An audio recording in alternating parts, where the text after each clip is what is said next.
Hello, everyone. Welcome to EUYouTalk, our way of engaging with young personalities from the Philippines. It's a great privilege for this edition of EUYouTalk to have no less than Miss Universe Philippines, Ms. Michelle Marquez Dee, beauty queen, entrepreneur, and actress.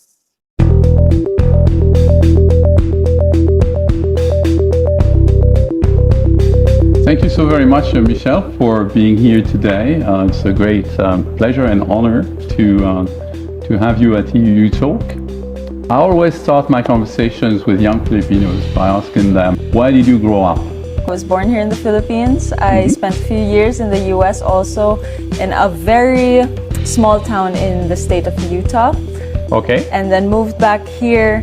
There was a back and forth motion from the farm life to the city life. Through the experience, it's a self-discovery because you say you learn a lot from the public, actually. Yeah, actually, contrary to what a lot of people, maybe they know now, but contrary to what people believe, I never dreamed of being a beauty queen. Despite finding out that my mom was one of the most iconic beauty queens in the country, one of the most iconic supermodels. Again, I grew up in the US, which is far away from the limelight. It was only when I started coming back to the Philippines that I realized all of that was happening. I really needed a deeper purpose, vulnerability on stage. My personality is very far from what the stereotypical beauty queen is. And yes, you are correct. It was a journey of self-discovery. And every time that I join, I've discovered something about myself. And actually, this is the most satisfying because I really embraced that individuality. I stopped trying to compare myself with whoever came first. Stop trying to pressure myself to be like my mom. Stop pressure myself to be whoever came before me. Sure.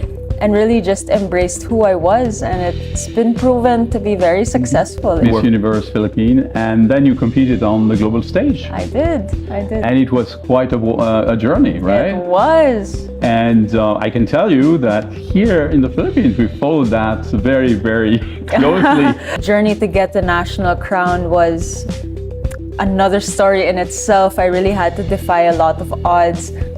Both my parents got into accidents last year. While I was competing for the national crown, I was actually subjected to emergency surgery because of my health.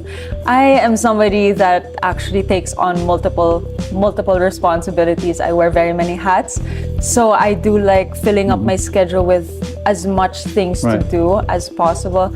My body eventually took a toll.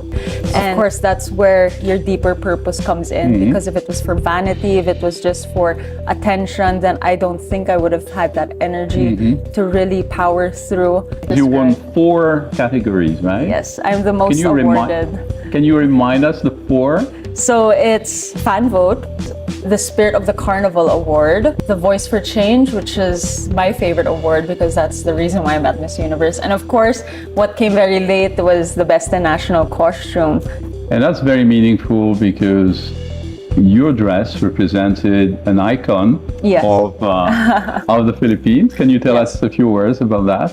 Well, everything that I did in Miss Universe, I really wanted to make its mark because the Philippines in itself is also very multifaceted. We have so many stories to tell, so many creatives that just need an avenue to express themselves.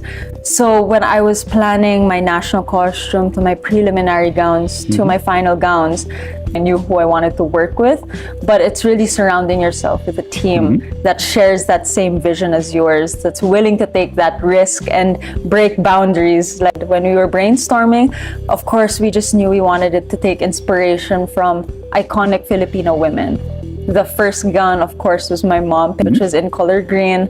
And of course, the black was paying homage to Apo Wang Od, who is the last of her kind. But I have to give full creative credit to Mark Baumgartner's team because they really took lead on that. My job was to make sure that it was properly documented, properly executed by my creative studio as well. But if anything, I have so much to owe my team because it takes a village to create a queen fit for the Miss Universe stage. So you briefly talked about your cause, which is autism, and you told us why, but it's worth repeating. That is something very close to your heart. It is.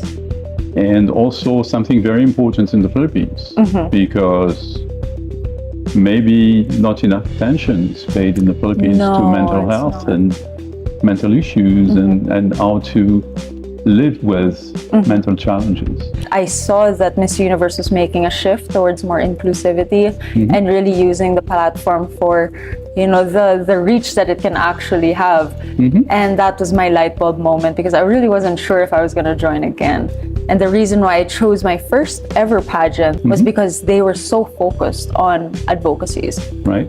So that gave me that energy again, that driving force. But my two siblings, have one older and one younger sibling on the autism spectrum. And because I grew up in the US, I realized that there is a stark difference between the benefits that individuals on the autism spectrum have in a first world country versus a third world country. What I brought to Miss Universe was a campaign towards inclusive work that follows the SDG of the UN.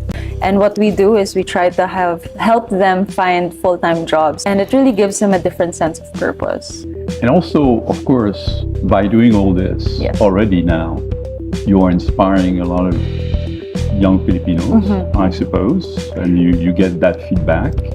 One of the amazing things that happened while I was competing was the Bayanihan spirit resurfaced. You can really shake the whole universe when the whole Philippines comes together to support that cause. Can you say a few words about your foundations? Oh, so I've been the Global Goodwill Ambassador of Autism Society Philippines since 2019. So they've always been the advocacy group, the NGO that I've championed for every pageant that I've competed in. Of course, they have such amazing causes, amazing campaigns. We're the biggest in Southeast Asia as well.